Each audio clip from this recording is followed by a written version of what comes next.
জয় মা মঙ্গলচণ্ডী, জয় মা ভবানী।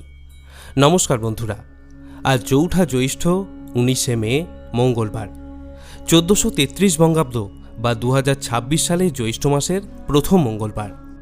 জ্যৈষ্ঠ মাসের শুরু থেকে সংক্রান্তি পর্যন্ত যতগুলি মঙ্গলবার পরে প্রতিটি মঙ্গলবারে জয় মঙ্গলবার ব্রত পালন করা হয়ে থাকে। প্রধানত কুমারী এবং সধবা মহিলারাই এই ব্রত পালন করে থাকেন, যদিও পুরুষেরাও এই ব্রত পালন করতে পারেন। পরিবার ও সন্তানের মঙ্গল কামনায় জয় মঙ্গলবারের ব্রত পালন করাকে খুবই শুভ ফলপ্রদায়ী বলে মনে করা হয়। এই বছর অর্থাৎ 2026 সাল বা 1433 বঙ্গাব্দে জ্যৈষ্ঠ মাসের 4টি মঙ্গলবার পড়েছে, যার মধ্যে প্রথম মঙ্গলবারটি পড়েছে আজ চৌঠা জ্যৈষ্ঠ, এবং বাকি দিনগুলি আপনাদের সুবিধার্থে আমি স্ক্রিনে দিয়ে দিলাম।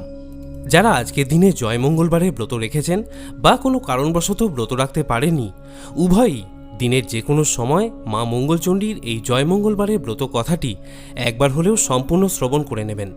এখানে একটা কথা বলে রাখার প্রয়োজন, মা মঙ্গলচণ্ডীর এই ব্রতকথা শোনার সময় হাতে 3 গাছা দূর্বা এবং একটি পুষ্প রাখতে হয়, আর ব্রতকথা শ্রবণ করে নেওয়ার পর জল পান করতে হয়। চেষ্টা করবেন এই নিয়মটি অবশ্যই মানার। এবারে আসুন শ্রবণ করে নেওয়া যাক জ্যৈষ্ঠ মাসের মা মঙ্গলচণ্ডীর জয় মঙ্গলবারের ব্রতকথা। জয় মা মঙ্গলচণ্ডী, জয় মা ভবানী। ভগবান শিবের বাড়ি কৈলাস পর্বতে। আকাশ থেকে যেন কোটি কোটি চাঁদের আলো সেখানে ঝরে পড়েছে। গন্ধর্ব, কিন্নর, যক্ষ এবং বিদ্যাধরদের গানে কৈলাসের শিবলোক যেন মুখরিত হয়ে আছে। এমনই একটা দিনে মা ভগবতী পদ্মার সঙ্গে বসে গল্প করছিলেন। এমন সময় হঠাৎ তার মনে এলো যে মর্তে তার পূজার প্রচলন হওয়া দরকার, তার ব্যবস্থা করতে হবে। এই কথা শুনে পদ্মার অনেক ভাবনা হলো। সে ভাবতে লাগলো কেমন করে পৃথিবীতে মায়ের পূজার ব্যবস্থা হতে পারে। পদ্মার এই ভাব দেখে মা বললেন যে এর জন্য কাউকে ভাবতে হবে না, তিনি নিজেই তার পূজার ব্যবস্থা করবেন। আর করলেনও তাই। মায়া করি ধরে মাতা জরাতির বেশ, হাতে লাঠি কাঁধে ঝুলি উড়ি পড়ে কেশ। এমনই এক বুড়ি ব্রাহ্মণীর বেশ ধরে মা চললেন মর্তলোকে। এই বেশে মা উজ্জয়িনী নগরের এক বেনে সওদাগরের বাড়িতে গিয়ে উপস্থিত হলেন। এই বেনে সওদাগরের 7টি মেয়ে ছিল, কিন্তু ছেলে একটিও হয়নি। মা এক বুড়ি ব্রাহ্মণীর বেশে লাঠি ঠুকতে ঠুকতে তাদের বাড়িতে গিয়ে ঢুকলেন। তখন একেবারে ভর দুপুরবেলা, বাইরে প্রচণ্ড রোদ, তাই বাড়ির লোকেরা কেউ বাইরে বেরোচ্ছে না। এমনই এক সময় তিনি এলেন ভিক্ষা চাইতে।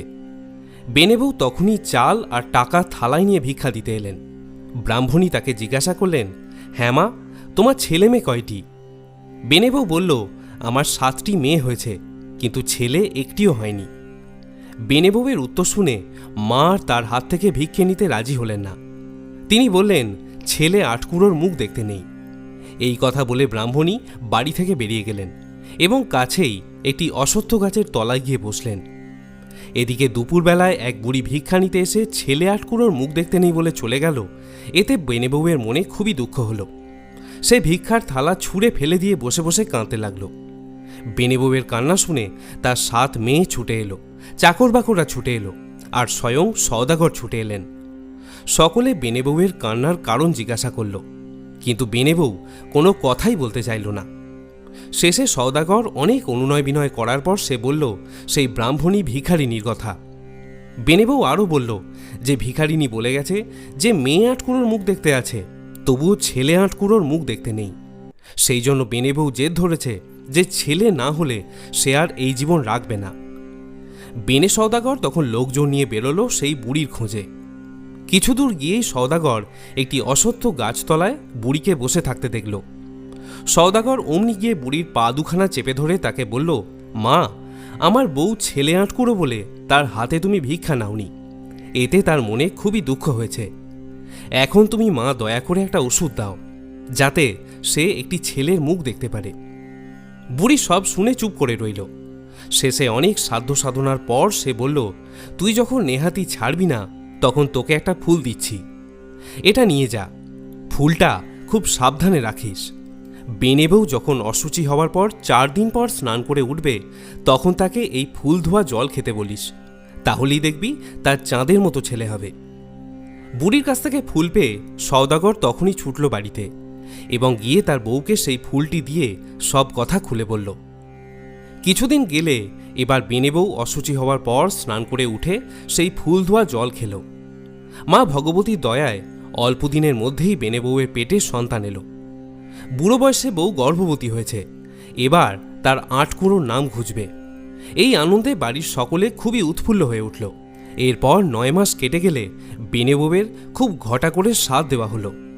এইভাবে 10 মাস 10 দিন কেটে যাওয়ার পর বেনেবউয়ের প্রসব বেদনা উঠল। কিন্তু প্রসব বেদনায় সে খুবই কষ্ট পেতে লাগলো। প্রসব আর কিছুতেই হয় না। সকলে খুবই ভাবনায় পড়েছে।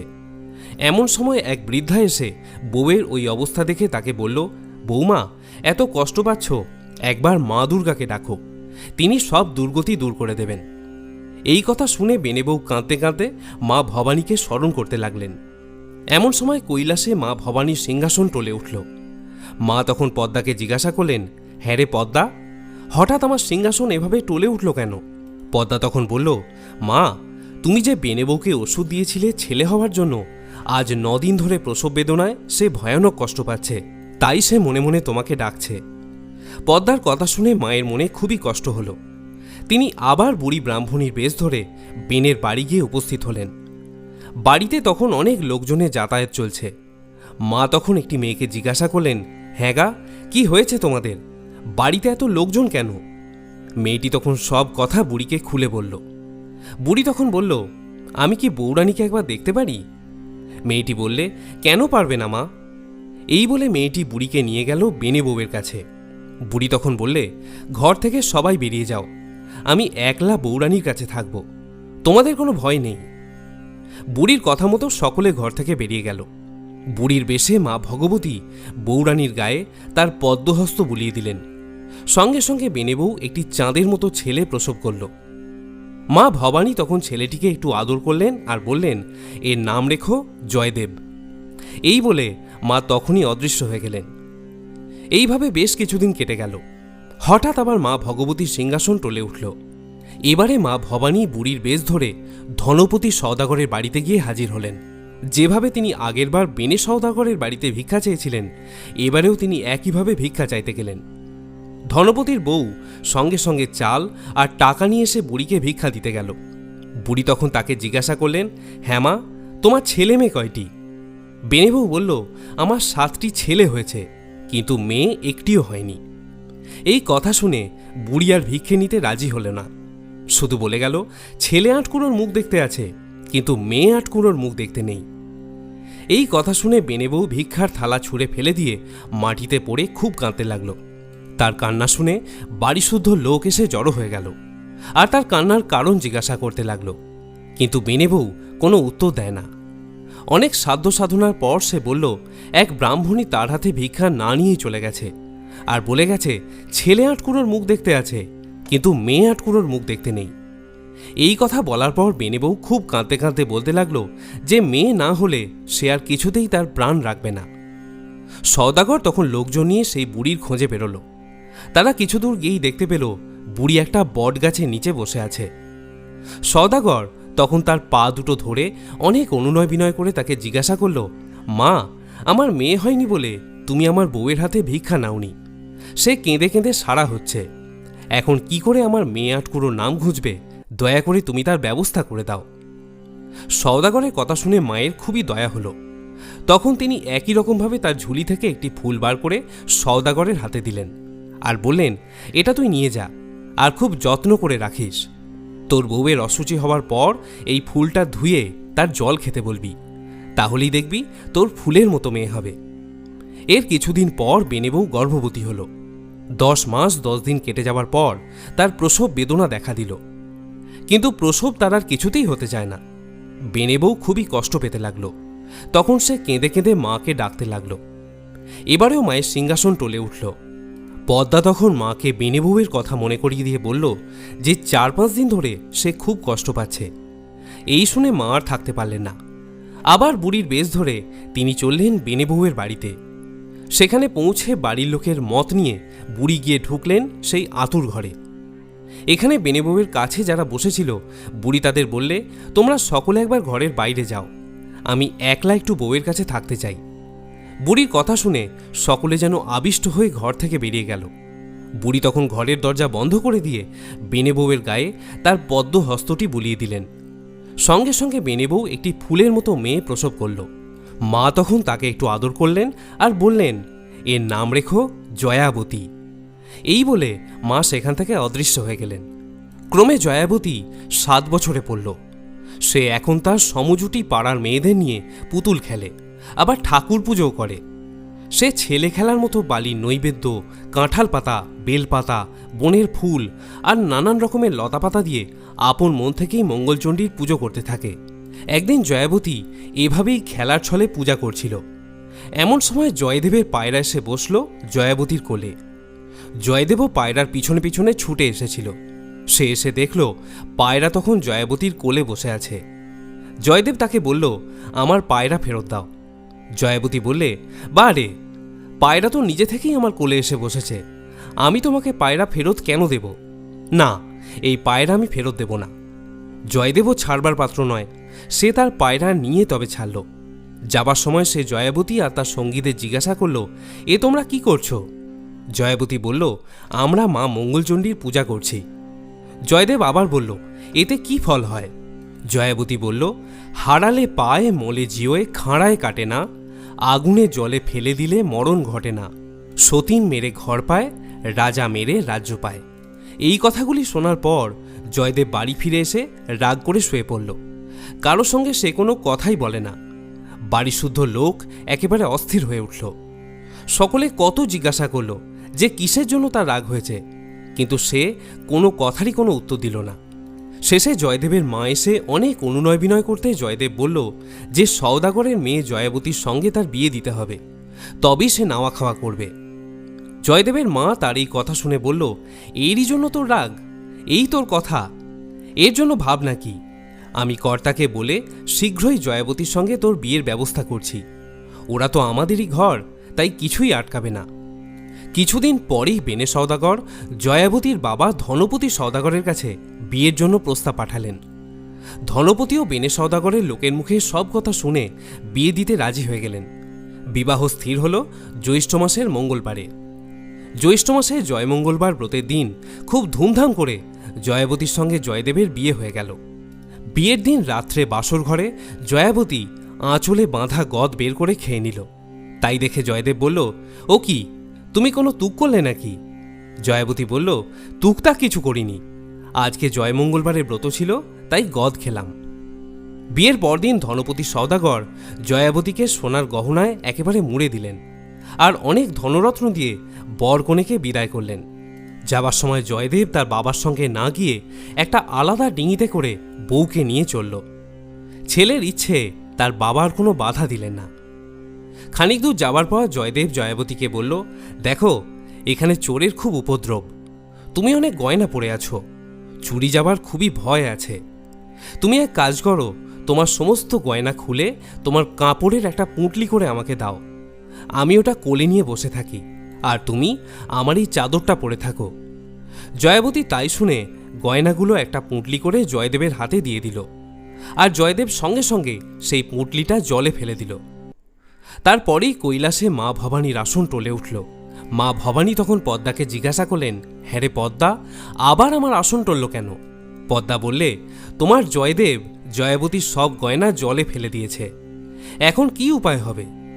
দেবী ভবানী তখনই রাঘবকে ডেকে বললেন, আমার জয়াবতীর সমস্ত গয়না জয়দেব পুঁটলি করে জলে ফেলে দিয়েছে, তুমি এখনই গিয়ে পুঁটলিটা গিলে ফেলো এবং তোমার পেটের মধ্যে রেখে দাও। তারপর তিনি খাল, বিল, নদী এবং পুকুরে যেখানে যত মাছ আছে তাদের ডেকে বললেন, কাল থেকে 3 দিন তোমরা সকলে জলের গভীরে লুকিয়ে থাকবে। এদিকে বেনে সওদাগরের বউ মেয়েদের নিয়ে ডিঙা বরণ করতে এলো। সকলে দেখল বউয়ের গায়ে একটাও গয়না নেই। সকলেই বলতে লাগলো যে বউয়ের বাবা অত বড় মানুষ হয়েও মেয়েকে একখানা গয়না পর্যন্ত দেয়নি, কি আশ্চর্য! যাই হোক, বেনে বউ নিজের ঘরে নানান রকম গয়না বউকে পরিয়ে বউ বরণ করে নিল এবং তাকে ঘরে তুলল। পরের দিন বউ ভাত। সেই অনুষ্ঠানের উদ্দেশ্যে ভালো মাছ ধরে দেবার জন্য জেলেদের ওপর হুকুম হলো। জেলেরাও বেরোলো মাছ ধরতে, কিন্তু আশ্চর্যের বিষয়, কোথাও কোনো মাছ পাওয়া গেল না। শেষে জেলেরা নদীতে জাল ফেলতে বাধ্য হলো এবং সেই জালে উঠল সেই রাঘব বোয়াল মাছটি, যে জয়াবতীর গয়নার পুঁটলি গিলে নিয়েছিল। জেলেরা মাছ নিয়ে সওদাগরের বাড়িতে এলো। প্রকাণ্ড মাছ, বাড়ির সবাই এতে অত্যন্ত খুশি। মাছ কাটার আয়োজন হলো, কিন্তু বঁটি, কাটারি, এমনকি কুড়ুল দিয়েও সেই মাছ আর কেউ কাটতে পারল না। এই সব ব্যাপার দেখে জয়াবতী তার শাশুড়ি মাকে বলল, মা, আমি মাছটা কি কুটব? শাশুড়ি বলল, এত মানুষ পারল না, আর তুমি পারবে? কি বলছো বৌমা? জয়াবতী কিন্তু সহজে ছাড়ল না। শাশুড়িকে অনেক বুঝিয়ে সুজিয়ে সে নিজেই মাছ করতে বসল। মা মঙ্গলচণ্ডীকে স্মরণ করে সে ছোট বঁটির একটা দুটো কোপ দিতেই মাছটা টুকরো টুকরো হয়ে গেল, আর তার পেটের ভেতর থেকে বেরিয়ে এলো সেই গয়নার পুঁটলি। জয়াবতী তখনই ঘাটে গিয়ে সেই পুঁটলিটা ধুয়ে নিয়ে সব গয়নাগাটি পরে নিল। তখন সকলেই বলতে লাগলো, আহা, কি গয়নাই দিয়েছেন ধনপতি। বেনে সওদাগরের বউয়ের তখন খুব আনন্দ হলো। এদিকে জয়াবতীকে সব গয়না ফিরে পেতে দেখে জয়দেব ভাবল, হারালে পায়। জয়াবতী তো সত্যিই সব হারিয়ে আবার ফিরে পেল। সেদিন বৌভাত। 1700 বেনে এসেছে নিমন্ত্রণ খেতে। জয়দেব গিয়ে চুপি চুপি তাদের বলে দিল যে তারা যেন বলে, মাছ যে কুটেছে সেই যদি রান্না করে তবেই তারা খাবে, আর তা না হলে তারা সেদিন আর খাবে না। তখনই কথাটা বেনে সওদাগরের কানে উঠল। বেনে সওদাগর জয়াবতীর কাছে গিয়ে বলল, মা জয়াবতী, তুমি না রান্না করলে কেউ খাবে না বলছে, এখন কি হবে মা? একটা উপায় যে তোমাকে করতেই হবে। এই কথা শুনে জয়াবতী প্রাণ ভরে মা মঙ্গলচণ্ডীকে স্মরণ করতে লাগল। জয়াবতীর কাতর প্রার্থনা শুনে আবার কৈলাসে মা ভবানীর আসন টলে উঠল। মা পদ্মাকে বললেন, কি হয়েছে পদ্মা, আবার আমার আসন টলছে কেন? পদ্মা বললে, তোমার ব্রতদাসী জয়াবতী অত্যন্ত বিপদে পড়ে তোমাকে স্মরণ করছে। আজ বৌভাত, 1700 বণিক এসেছে নিমন্ত্রণ খেতে। তারা বলছে জয়াবতী না রান্না করলে তারা কেউ খাবে না। তখন মা ভবানী 100 মাছির রূপ ধরে জয়াবতীর কাছে উড়ে গিয়ে উপস্থিত হলেন। পরে মা জয়াবতীর কানে কানে বললেন, ভয় কি? তুমি বলো 17টি হাঁড়ি চাই, 17টি সরা চাই, আর 17 গোছা বেরি চাই। মায়ের কথা মতো জয়াবতী তখনই গিয়ে শ্বশুরকে এই জিনিসগুলি আনিয়ে দিতে বলল। জয়াবতীর শ্বশুর তখনই জিনিসগুলি আনিয়ে দিল। জিনিসগুলো রান্নাঘরে রেখে দেওয়ার পর জয়াবতী একখানি চেলি পরে রান্নাঘরে গিয়ে ঢুকে দরজা বন্ধ করে দিল এবং তারপর মা চণ্ডীকে স্মরণ করতে লাগল। মা তখনই এসে উপস্থিত হলেন। 17টা উনুন একসাথে জ্বলে উঠল। দেখতে দেখতে হাঁড়িগুলোতে রান্নাও চেপে গেল, আর রান্না হয়েও গেল অল্প সময়ের মধ্যে। মা তখন জয়াবতীর কাপড়ে আর পিঁড়িতে একটু হলুদ মাখিয়ে দিয়ে বললেন, এইবার বাইরে গিয়ে বলো যে সব রান্না হয়ে গেছে। রান্না সেরে জয়াবতীকে রান্নাঘর থেকে বেরিয়ে আসতে দেখে এবং সব রান্না হয়ে গেছে শুনে বেনে সওদাগরের বউ একেবারে আশ্চর্য হয়ে গেল। এখন তার আনন্দের আর কোনো অন্ত নেই।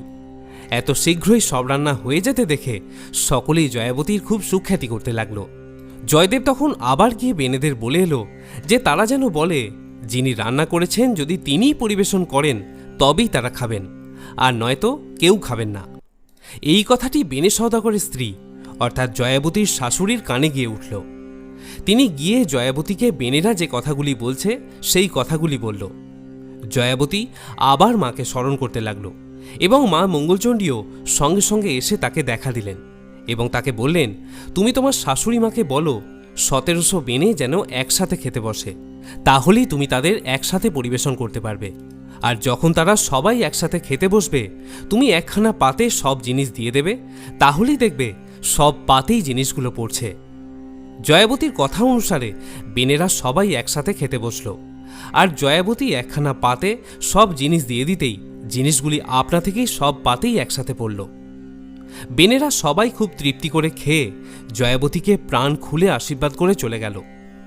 এরপর দেখতে দেখতে জয়াবতীর বিয়ের প্রায় 5-6 বছর কেটে গেল এবং এমনই এক সময়ে জয়াবতী গর্ভবতী হল। বেনে খুব ঘটা করে সাধ দিল, গরিব দুঃখীকে অনেক দান ধ্যান করা হলো। শেষে 10 মাস 10 দিন কেটে যাবার পর ঘর আলো করে একটি পুত্র সন্তানের জন্ম দিল জয়াবতী। একদিন ছেলেকে তেল হলুদ মাখিয়ে পিঁড়িতে শুয়ে দিয়ে জয়াবতী গেল পুকুরে স্নান করতে। এই ফাঁকে জয়দেব চুপি চুপি এসে ছেলেটাকে টুকরো টুকরো করে কেটে একটা হাঁড়িতে ভরে তার মুখে সরা চাপা দিয়ে জলে ভাসিয়ে দিল এইবার মা আবার পদ্মার মুখে শুনলেন যে জয়দেব এবার জয়াবতীর ছেলেকে টুকরো টুকরো করে কেটে একটা হাঁড়িতে ভরে জলে ভাসিয়ে দিয়েছে। মা তখনই একটি শঙ্খচিলের রূপ ধরে হাঁড়িটি এসে তুলে নিয়ে গেলেন। তারপর কাটা টুকরোগুলোকে একটি পদ্মপাতায় রেখে তার ওপর অমৃতকুণ্ডের জল ছিটিয়ে দিলেন। ছেলেটি তৎক্ষণাৎ প্রাণ ফিরে পেল।